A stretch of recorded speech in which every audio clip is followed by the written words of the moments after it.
He revealed that 80% of his students had been women, which basically nullifies the claim that his content was only for men. And well, Hello guys, welcome back to my YouTube channel at Peterson Makeover. Today I'm joined by The Perseverance, guys. We're going to be checking out Jordan Peterson's simple questions that ended debates. Wow, I really love checking out Jordan Peterson's videos, and this is no exception. So without further ado, let's get started. From getting yelled at to leaving his opponents confused, Jordan Peterson manages to get quite a diverse range of reactions from his opponents. Now, all of them are hilarious, but I'm here today to tell you about the times when the man left his opponents stumped. You see, watching Jordan Peterson's debates and discussions is like watching the drama unfold in a reality show. It's like a complete train wreck. You just can't look away. Of course, that's the case for whoever is on the receiving end of Peterson's arguments. The Canadian himself, however, always manages to keep calm. Oh, and this, just by the way, aggravates his opponents even more, leading them to say some rather interesting and colorful things. I guess that's what happens when the Canadian psychologist manages to trap you in a corner, and that's exactly what he did with this one particular liberal journalist. Well, I'll tell you a couple of strange things, things that I don't really understand. The first is, when we've done the analysis of the effects of the future authoring program, it has had a differential impact on men.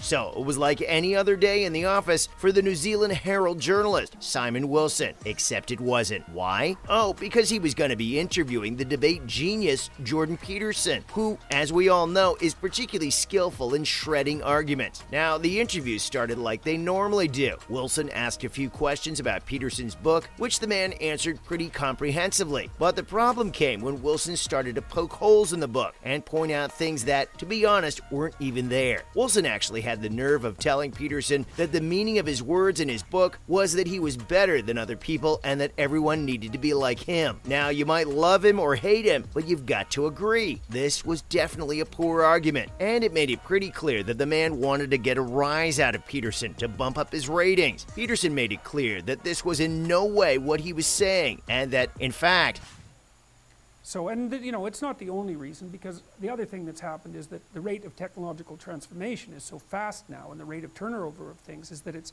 is genuinely harder for people who are, say, 18 to 20. He was still trying to learn and improve. When he wasn't able to get Jordan all riled up, Wilson came in with the big guns, where he stated that the psychologist made a lot of people very upset. And to this, Jordan replied, "I make a small and noisy minority very upset." He also mentioned that the journalistic accounts of him today basically said the same thing over and over again, which, you have to agree, is true. I guess Wilson had nothing to add here since he just laughed it off. Oh, and get this, it wasn't all. The journalist went on to talk about how Jordan's audience lacked diversity and that it is mostly comprised of angry white men. To this, Peterson had a simple answer. It wasn't his doing. Of course, his content was free for all, so he couldn't help who decided to watch it. And as for the angry part, Peterson was proud to quote that over 40,000 people had attended his events, and there hadn't ever been any sign of aggression there. Seems like Peterson came equipped with maths, because he had another statistic to quote that rendered Wilson's argument moot. He revealed that 80% of his students had been women, which basically nullifies the claim that his content was only for men. And well, he had obviously nowhere to go, as Wilson just said, "That's not what I said, but okay." Now that definitely sounds like an interesting discourse. And while I might have loved watching it, there's no way I would have wanted to be in Wilson's chair. The man got schooled by the professor.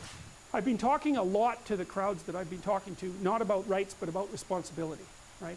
Because you can't have the bloody conversation. What are you doing? You can't have the conversation about rights without the conversation about responsibility, because your rights are my responsibility. Now, this next student of Mr. Peterson also had a rather interesting conversation with the man. I say student because he totally got schooled by him as well. This is one of the arguments that got Jordan Peterson to make headlines for quite a few days. I bet you already know where I'm getting at. Yep, it's indeed that one where he chose not to use pronouns because, according to him, that's the regulation of his speech. While in conversation with a trans activist, Peterson pointed out that regulation of language language could lead to ultimate chaos. When the moderator pointed out that the society shifting towards adopting a change in pronouns was basically evolution, Jordan's reply was amazing. He said matter-of-factly that if it really was evolution, then there was no need to protect it by hate speech laws. He also mentioned that in the English language, words played the role of tools, and that in this era, the tools weren't useful as such, so people didn't really like using them. Now, what did this lead to? Well, forceful usage, of course. He also pointed out that with laws regarding pronouns, the government was requiring you to use certain language. Now, this is pretty different from them requiring you to not use certain language. Okay, I think that pretty much explains this entire debate. Peterson thinks that it's not the government's job to decide what the people can say, and that if this ends up happening, it could be disastrous. He beautifully linked this topic to a much bigger issue of censorship, where in the end, the ruling bodies would be able to control more and more things.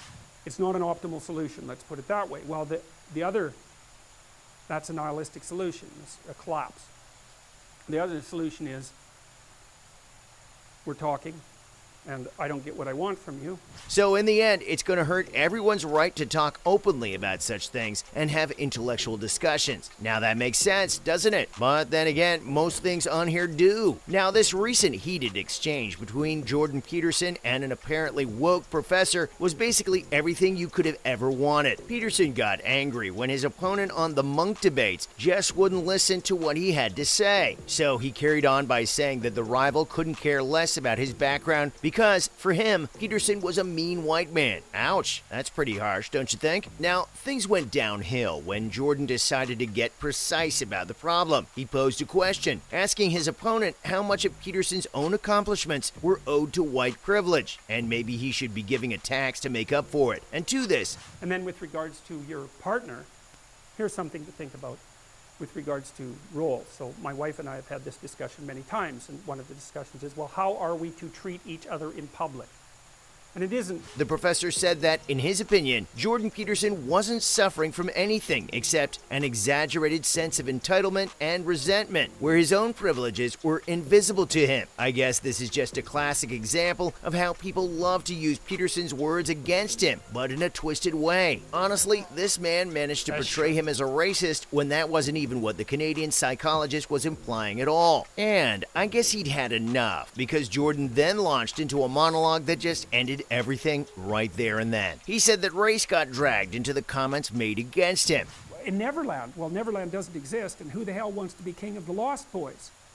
And he also sacrifices the possibility that he'll have a real relationship with a woman, because that's Wendy, right? And she's kind of conservative, middle class, London-dwelling girl. Which goes to show that the left was willing to go above and beyond to make their claim. And then the man went on to talk about racism. Now, sit tight, because what he had to say was actually pretty logical. He said that even if you were selfish, it only makes sense that you'd keep available all the sources provided by everyone without discriminating against everyone. So this just tells us that there's no room for racism in the rational school of thought. I mean, yeah, that's something that had already been established. But hey, we gotta let Peterson explain himself. Peterson also kept on insisting that political correctness was definitely not the way to go. Now, this is something I agree with. Worrying about being politically correct basically gives you a one-way ticket down a sinkhole. I guess that's all I have for Jordan Peterson, leaving his debate opponents stunned with just pure logic. This is amazing, really, really amazing. The way he explained it feels and looks very simple and Yeah. to the point. Peterson, people are always using his words against him every time. Every Like time. I've watched interviews of him, and someone just switching his words backward. He was like, no, I didn't say that. I didn't say that like that. I didn't say that. Oh. And they keep doing that into him, like just to shame him around the social media, because he's Yeah. a really famous man, like really famous. Anyone I ask, do you know Peterson? Sure, Jordan Peterson. Yeah, I know him. I know that guy. Like his words, the way he talks, the way he explains things, it gives sensible reasons to why you should be like, yeah, this is true. I never thought about it that way. Yeah, Well, that's you true. just enlightened me. Made you Yeah, think so about that. Peterson is a really, really knowledgeable and sensible man, and I love watching his videos. I love watching his interviews. him speaking and talking. So people, there are a lot of people who want to pull him down. Just like Andrew Tate, for instance, there are a lot of people that want to pull him down. Him and his brother Tristan.